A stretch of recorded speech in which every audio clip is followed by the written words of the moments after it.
How's it going, guys? So I was just driving up Snowball Road and I figured, what a good place to film an update video for my car. So here we are on the side of the road, and I just thought I'd show off kind of what I've been doing since I have made that last video. And I think it's been about at least 6 months to a year. No, I think 6 months is about right. But anyway, clearly you can see there's a good amount of different stuff just right off the bat on the front end here with this hood. And so this hood I got at the local U-Picket in Flagstaff, the picket pole junkyard. It's in okay shape. The paint's kind of messed up, but I think it looks kind of good. I got it because it's got the hood scoop and everything in there, and then I pulled the insert out and painted it to match the car so it kind of blends in a little bit better. The grill is different. I made it myself with the stock Outback grill, and then cut out those little slat sections in there, and then remove that piece and spray paint it and put some mesh in the back, and it looks pretty good, I think. Bumper's different too. This is a gold bumper from I believe this is a 1999, it's the 30th anniversary edition Outback. Also from the U-Picket junkyard in Flagstaff, and it's in kind of bad condition, but I kind of needed a bumper to put on this car while I paint the other one. So I have, my other bumper is like a 96 Outback bumper, and so I wanted to paint it white, keep the outside portion white, and then leave this black on the other bumper. And I wanted to make sure I have a backup in case it doesn't work, so that's what this one's doing on here right now. So I'll show you guys that when that happens. Fog lights, tinted yellow. I just thought that was kind of funny. It actually does work though, because I have like really bright LEDs in here, and so when I'm driving, or at least when I used to be driving, I used to get a lot of people that would flash their lights at me because it was too bright. And now that I have it tinted yellow, people think they're halogens and they don't actually flash their lights at me anymore. It's kind of funny. So that works. Still haven't got new wheels yet. Planning on doing that at some point soon here. I have a set of 2008 WRX wheels, and they need tires, so I'd have to throw some tires on there and then put them on this car, and I think they'd look really good. Still have the Outback tailgate. Probably gonna debadge it, at least the Outback side, because this isn't an Outback, this is a Legacy. Just kind of funny. Got the interior here. Now, not much has changed, just a little bit. I have this Nitized Steely phone mount, which is really nice for, if you have your navigation up or whatever. I like that. And then I have this steering wheel on here. This is from a 2006 Outback LL Bean edition. It fits on there, but the airbag does not plug in, so don't have an airbag right now. And obviously these steering wheel buttons don't work because I'm waiting for an aftermarket head unit to install those, or to wire those up. Got LL Bean edition floor mats. These are from a 2001, possibly. H6 3.0 LL Bean edition Outback from also at the junkyard. I made a video on that one. It's in really good shape, and so I snagged these floor mats off of it because my factory floor mats were missing.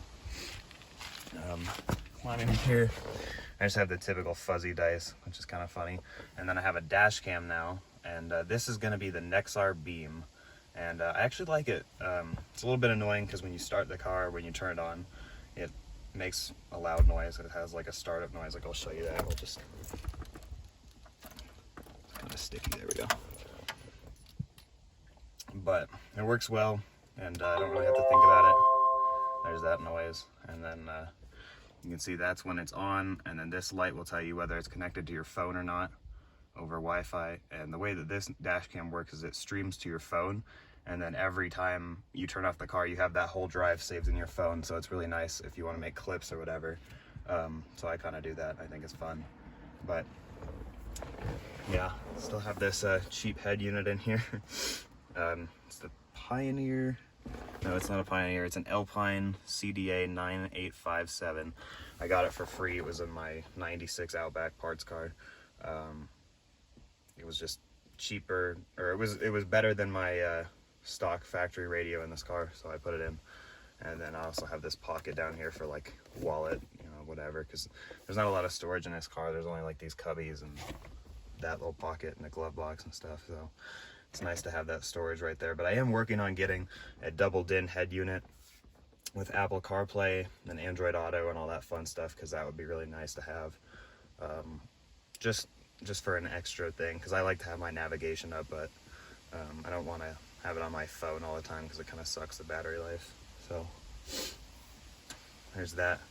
I have a new piece for this, and the reason why is because the tabs have broken off on the bottom. So where it holds it on with the cup holder right here, it's supposed to hold on behind those screws, and it broke off. There's like little plastic tabs on the bottom of this panel, and so this kind of falls out like if you're on dirt roads or whatever, and so it's kind of annoying. But I got a new piece for this. It was like $5, so that's good. What else? Not a whole lot else, actually. The sunroof works now, and it didn't work when I bought this car, and I never fixed it because I thought it was just like the motor was burnt out or whatever, and it wasn't really worth doing for me. But it works now. My switches were just out, I guess, and so I bought a switch panel off of a 97 Outback with the dual sunroofs, and it worked out. You kind of have to like splice in I'm sorry, the brackets are messed up, so you have to like cut off some of the pieces of the switches in there, but it works. Like, it works pretty well. It's got this nice little wind deflector up here, so it doesn't make a lot of noise.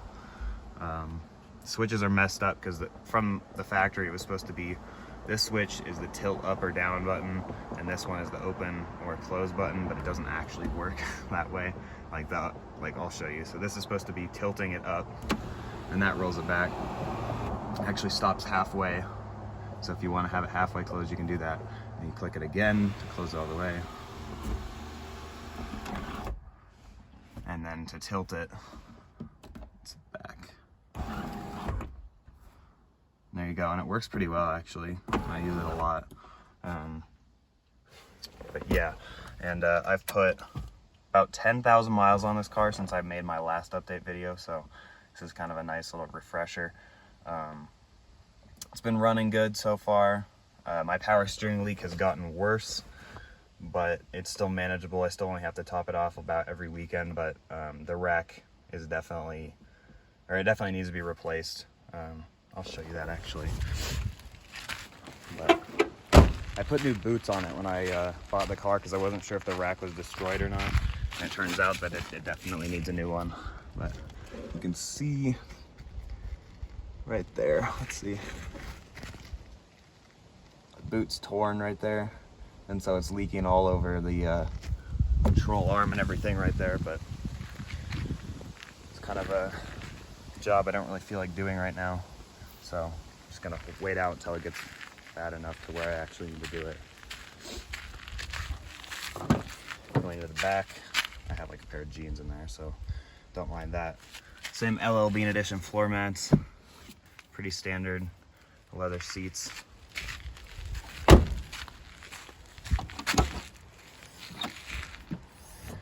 And I've been looking for one of these for a long time, and I finally got one, so I'm happy about that. It's the cargo cover, the privacy cover, and I hadn't been able to find one for a long ass time, and then I just found one at the pick and pull the other day, and so I bought this right up. But it's really nice. I like always have it open.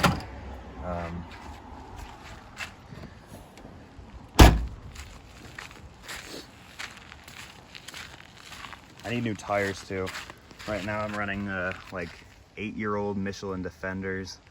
They're 195 60 R15s. They're dry cracked. They're down to the wear bars on the front because I've been driving hard.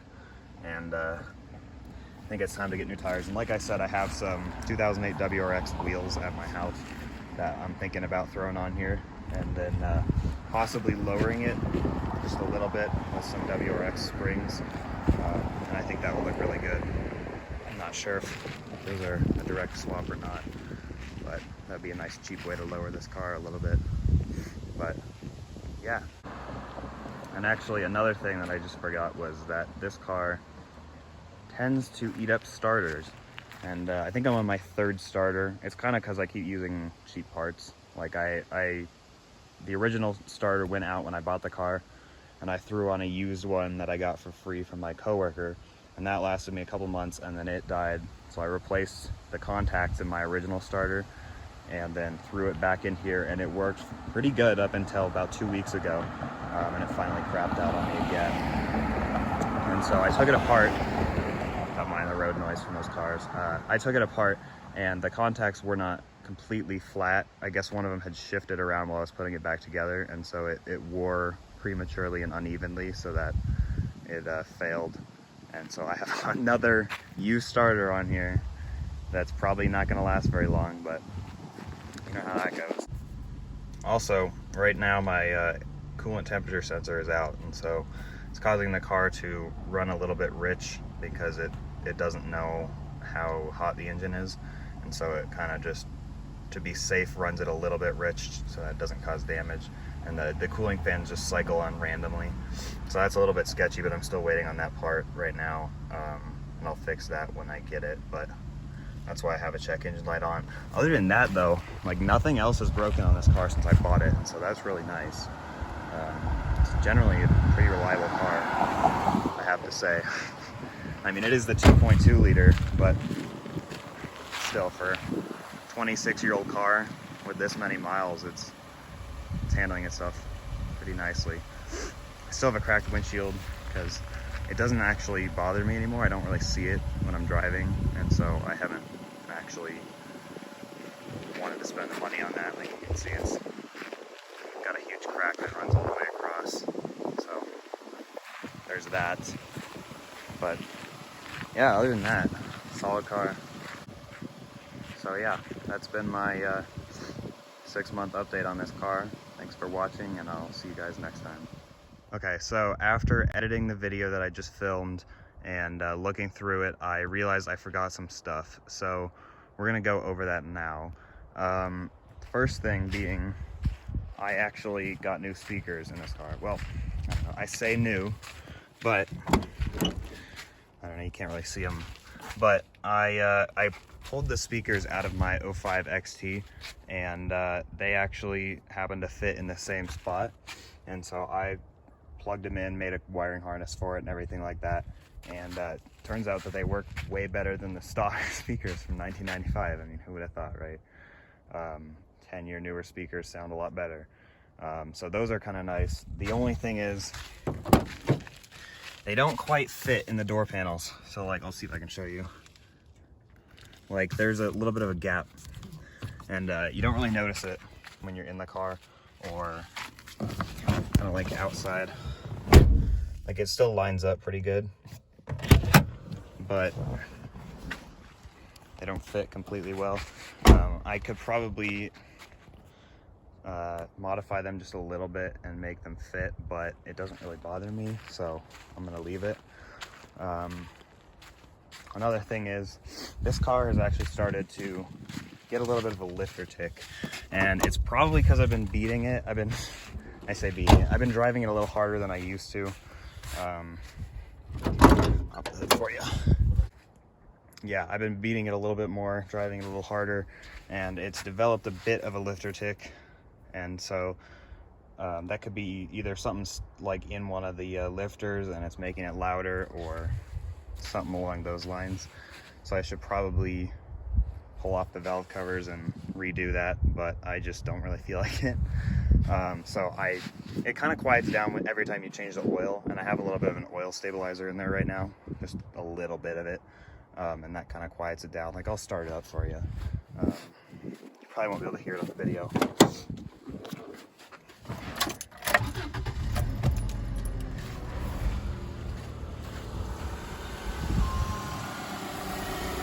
But yeah, runs pretty good. I still have power steering leak at the pump as well as the rack that I showed earlier. So that's kind of annoying. But I do have another pump that I could put on this car, and I might just reseal it, honestly, because that would probably work just fine. Go ahead and shut it off just real quick so I can talk. But yeah, another thing, I replaced the AC tensioner, and that's this piece right here. Ooh, it's hot. This piece right here, that little bearing, because it was actually starting to go out. It was like kind of getting hard to spin, and so I just threw on a different one for my other car, and it works better, even though it looks a little bit older, but you know, just how it goes. Another thing, I have the hood scooped, this scooped hood, that's what I meant. And there's a shield inside of the hood that goes right up here like that, and you can actually unbolt it and take it out for better airflow, and I did that, and I haven't seen any like negatives to this, besides like when it rains, I guess water kind of gets back there and runs down on the back of the transmission. That's about the only downside, and just kind of improves cooling. Doesn't really probably do anything, but it's kind of fun to do. I know there's another thing. Oh yeah, so my oil burning has gone down a lot since the last video I made, because I ran one of those cleaners through. I believe it is called EPR. It's made by BG. I can put a link in the description if you want, but you pour it in with the oil like right before you're about to do an oil change, and you're supposed to run it for about 10 minutes, or my friend actually recommended that you would put it in for 100 miles and then change the oil, and it's supposed to like clean up those piston rings and restore some compression. Like the EPR stands for engine performance restoration, and so it restores some compression, and that's what stops the oil burning too, because when it gets all that crap out of the side of the rings, then it doesn't have as much of a gap in between the cylinder wall and the pistons, so it actually doesn't really burn oil. Like, I think it's been about 3,000 miles since I changed the oil. Obviously this isn't an accurate reading because it's hot, and I'm not going to actually wipe it off and put it back, but it's full still. It's a little lower than it was when I changed the oil, but it's really negligible at this point. So for a Subaru, that's really cool that it was able to stop burning oil. So I mentioned earlier that I had some wheels, and these are those. So this is one of a set of 4 from a 08 WRX, and I got these on Craigslist for $150. And the tires are trashed. Like, you can obviously see the cords are showing right here. They're worn down, they're dry cracked, they're coming apart. So you couldn't run these tires. I don't think they hold air either. I could be wrong. I mean, it's got air in it, but one of them, the valve stems is messed up, and the other one I think just leaks because it's got a hole in it. But they're pretty nice looking wheels, honestly. I like this gray color. They got some curb rash on the edges, but that's, you know, that could be cleaned up. I could probably get that down to not noticeable with a file. But they are a lot thicker. The tread on these is a lot wider because these are 225/45 R17. So these are 17-inch wheels, and these are 15-inch wheels, and these are 225/45s, and these are 195/60s. So I think the number that matters, I'm not a huge tire expert, but I think the number that matters there is 195 or 225. So these are actually significantly thicker wheels, or yeah, wider tires than the stock tires on this car. And I test fit them, and they do actually fit. They clear the strut tower, just barely, but they do make it. And that's pretty sweet, because when I end up putting these on this car, I'll end up getting a lot more grip because they have a lot wider tread, and so that'll look nice. And they will fit, and I believe they will look pretty good. Like here, that's kind of what you're looking at. So the reason why I would lower it is because the fitment is going to be a little bit off with these tires compared to the stock ones, because the rims are a little bit bigger, so 17-inch versus 15. So there's a lot less sidewall in these tires, which means you're going to notice the gap between the top a lot more, especially in the front. I'll show you. So there we go. I have it lined up more or less, and it actually looks okay here. Maybe I'll pull it a little bit forward more if I can. Add some sand, but I have some pictures too that I might include.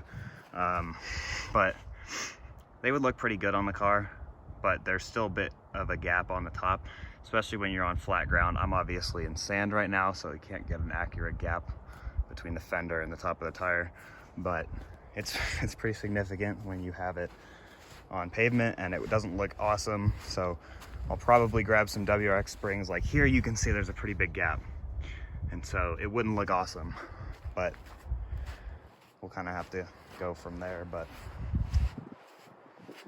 I think I can mount WRX springs on these shocks. Maybe they might be the same. Right now I'm running KYB Excel G shock absorbers, and all four are brand new. Replaced them when I got the car. This front left one is leaking just a little bit. It's seeping. I don't know if you can see that, which is kind of frustrating. Yeah, right here, especially because these are brand new struts, and KYB actually has a lifetime warranty on all their shocks, so I'm just gonna get a new one for free from KYB. And it's probably a manufacturing defect. It's not like I jumped this car or anything. So there's that. But yeah, another thing, these mud flaps, or at least those ones, I am missing a mud flap in the rear. I actually have one that I got at the junkyard, but I haven't mounted it yet because this screw is messed up. It's like stripped out in there, and so I'm gonna have to cut it off or something like that and find a different way to mount them. I'm thinking if I spray paint the mud flaps white, it'll look a little bit better, but we'll have to go from there, and I have to see what happens with that. But yeah. And another thing is, I don't know how many of you are here from Subaru Serenity's channel. He's the one with the 2005 Subaru Outback XT Limited wagon. It's a pretty nice car. He keeps it in really good condition, but I just wanted to do an honorable mention and thank him for shouting me out and helping me out. And those of you who haven't seen his channel, his videos, I would definitely go check him out. I'll put the link in the description. He has an awesome car, awesome channel. He babies the crap out of that thing. Like, it's cleaner than this car will ever be, but yeah, check him out. Oh yeah, and really quickly, before I forget, I meant to mention it earlier when I was filming the video, but I just forgot. So there's possibly gonna be some big changes on the channel in the near future. I'm looking at getting another car. It's a 1998 Outback 5-speed, 2.5 liter engine. It's a limited, but it doesn't have the sunroof or anything. But it's a 5-speed and it's cheap. So we'll see what happens with that, but that might be coming up soon. So just hold on for that if you're following this channel. But yeah, thanks for watching for real this time. See you guys next time.